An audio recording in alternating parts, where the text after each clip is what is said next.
इसी तरह की स्थिति तिलहन के क्षेत्र में है। तिलहन हिंदुस्तान के शेत बाजार में इस समय सबसे ज्यादा विदेशी तेल बिक रहा है। आप सभी जानते हैं कि एक मलेशिया नाम का छोटा सा देश है, उस देश का एक तेल है जिसका नाम है पामोलिन तेल। वो पामोलिन तेल सबसे ज्यादा भारत के बाजार में है, सबसे ज्यादा। 1-2 टन नहीं, लाखों टन में है, करोड़ों टन में है पामोलिन तेल, जो भारत के शेत बाजार में आ गया। अब पामोलिन तेल आके बिकने लगा। अब पामोलिन तेल का भाव भारत में आके पड़ता है 20 से 22 रुपए लीटर, और शेतकरी समाज जो उत्पन्न करके तेल देता है वो है 40 रुपए लीटर। अब भारत का शेतकरी सरसों का तेल करे 40 रुपए लीटर, नारियल का तेल करे 60 रुपए लीटर, तिलहन का तेल पैदा करे 90 रुपए लीटर। तो भारत में 40, 60 और 90 रुपए लीटर के आसपास तेल का भाव है, और विदेशी पाम तेल मिलता है 20 से 22 रुपए लीटर।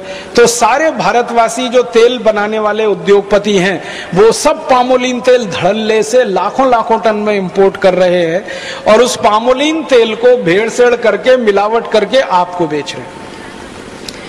आप बाजार से डिब्बाबंद जितना भी तेल लाके खाते हैं वो सब पाम तेल है। और आपको सुनकर हैरानी होगी, 4-5 साल पहले तक इस देश में ऐसा कानून था कि पाम तेल किसी भी दूसरे तेल में मिला के नहीं बेचा जा सकता। गेट करार और WTO के दबाव में अब कानून ऐसा है कि पाम तेल किसी भी तेल में मिला के बेचा जा सकता है। अब पाम तेल आ गया, वो वेजिटेबल ऑयल के साथ मिला के बेचा जा रहा है। आप बाजार से तेल खरीद के लाते हैं, किसी भी नाम का तेल खरीदो, रिफाइंड तेल के नाम से और डबल रिफाइंड तेल के नाम से बाजार में जितना भी तेल मिल रहा है वो सब पामोलिन तेल है।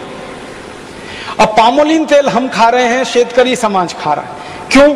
क्योंकि शेतकरी समाज जो तिलहन पैदा करके बेचता था, शेतकरी समाज जो सरसों का तेल पैदा करके देता था या नारियल का तेल, उसको भाव नहीं है, तो उन्होंने तिलहन पैदा करना कम कर दिया है। तो भारत में तिलहन का क्षेत्रफल भी लगातार घटता चला जा रहा है। दालें पैदा करना कम कर दिया, तिलहन पैदा करना कम कर दिया, तेल का उत्पन्न इस देश में कम हो गया, तो विदेशों से पाम तेल आकर बिकने लगा। अब वो पाम तेल के 2 दुष्परिणाम हैं। एक तो जो शेतकरी नारियल करते थे, जो शेतकरी तिल पैदा करते थे, जो शेतकरी सरसों पैदा करते थे, उनको नुकसान। दूसरा नुकसान देश के खाने वाले लोगों को, जो पाम तेल खाएगा, मैं आपको स्टाम्प पेपर पे लिख के देता हूं, तुरंत हार्ट अटैक से मर जाएगा। क्योंकि पाम तेल के बारे में सारी दुनिया के जो रिसर्च हुए हैं वो ये बताते हैं, और ये डॉक्टर चौधरी के लिए मैं कहता हूं कि पाम तेल में सबसे ज्यादा ट्रांस फैट्स हैं, सबसे ज्यादा। और ट्रांस फैट्स वो फैट्स हैं जो कभी भी बॉडी में डिसॉल्व नहीं होते, किसी भी टेम्परेचर पर डिसॉल्व नहीं होते।